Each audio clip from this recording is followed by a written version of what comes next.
Welcome. This is Insights to a Deeper Song, and today we're going to talk about how to find your spirit guides.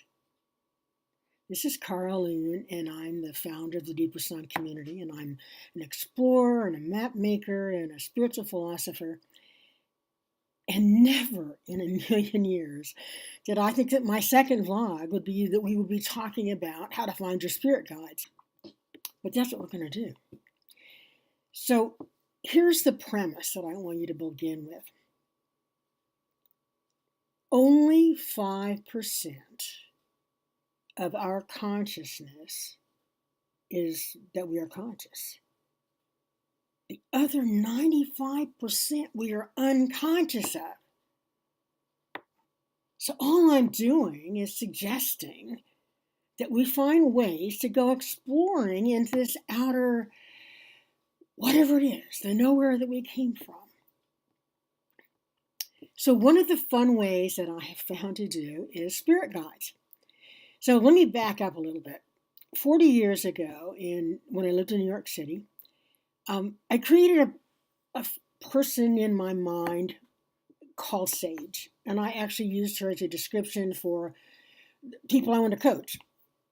So I had her in great detail, and she was a wise woman, and she was spiritual, and she was, ended up being Indian because I like Indians a lot. So she was kind of one of my first, I'm going to use the word imaginary friends, because I don't remember having imaginary friends as children, but I think we all did.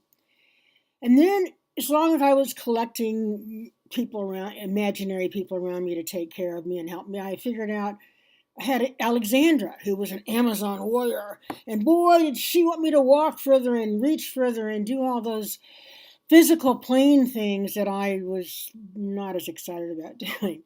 So she's been my cheerleader in the physical realm for a really, really long time. So those two have been around. Recently, in a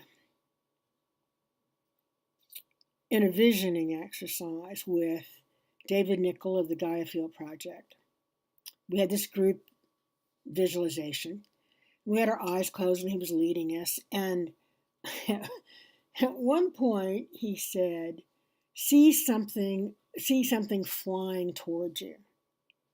And suddenly there was this huge big dragon. It was a great dragon, wonderful dragon. And then he said, it settles on a branch nearby. Well, no, that dragon can't do that. But I let her sit on the ground. Well, she turned out to be a spirit guide for me. I call her Gwen.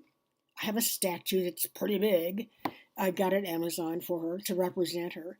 And for me, she's the protection.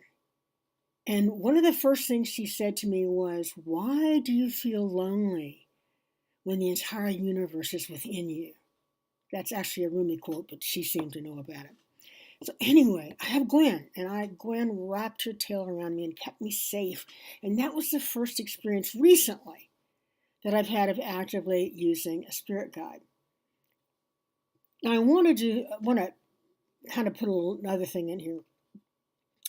Way back when I've always been a writer, but way back in New York when I was writing, things would come in periodically that surprised me. Like, oh, where did that come from? That wasn't me.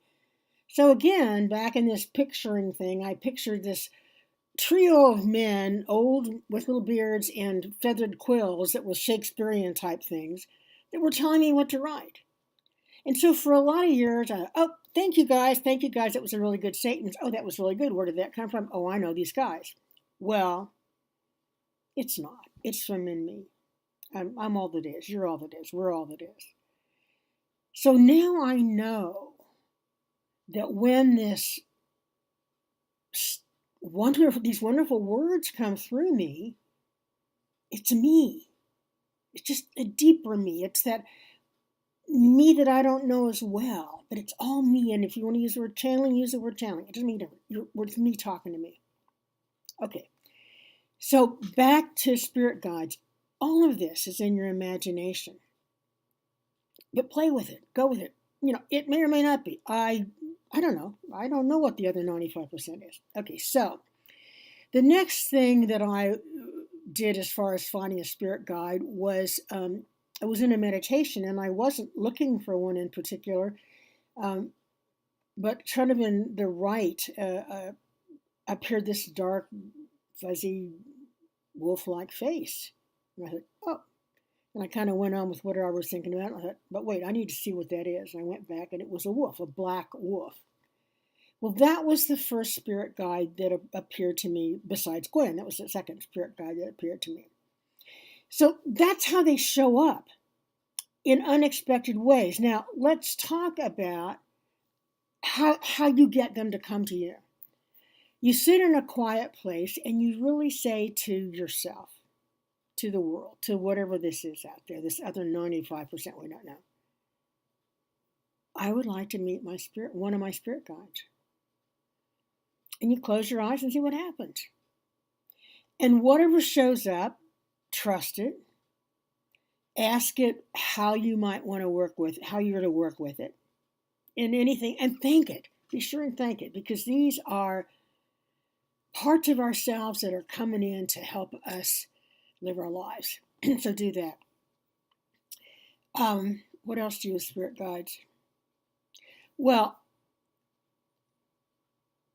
we'll talk about the secret garden at another time. That's Hank Wasserman's idea, but it's a great one. We'll talk about that. I know. So one of the things you do then is come back and journal. Write down for yourself what we do. And again, I'm going to do another session on journaling, because journaling after a journey.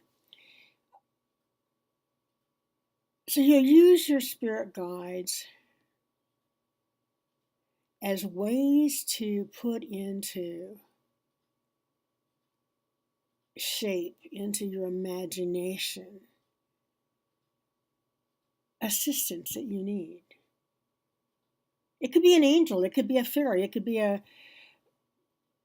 we're going to talk about talking rocks later too, anyway, but we're talking spirit guides. So animal guides, people, whatever. It could be a famous person, whatever shows up. Anyway, that's kind of what I wanted you to do this time, is to go off exploring and see what kind of spirit guides you would get to. So remember, we're only conscious of 5% of the world. 95% is in our unconsciousness. We have a great deal of exploring to do. So until next time, I'm going to leave you with this quote too. Live in the nowhere that you came from, even though you have an address here. That's from Rumi. And I invite you to come check out all my stuff at passionatelyonpurpose.com. Until then, this is Cara Lumen inviting you to come sing a deeper song. Namaste.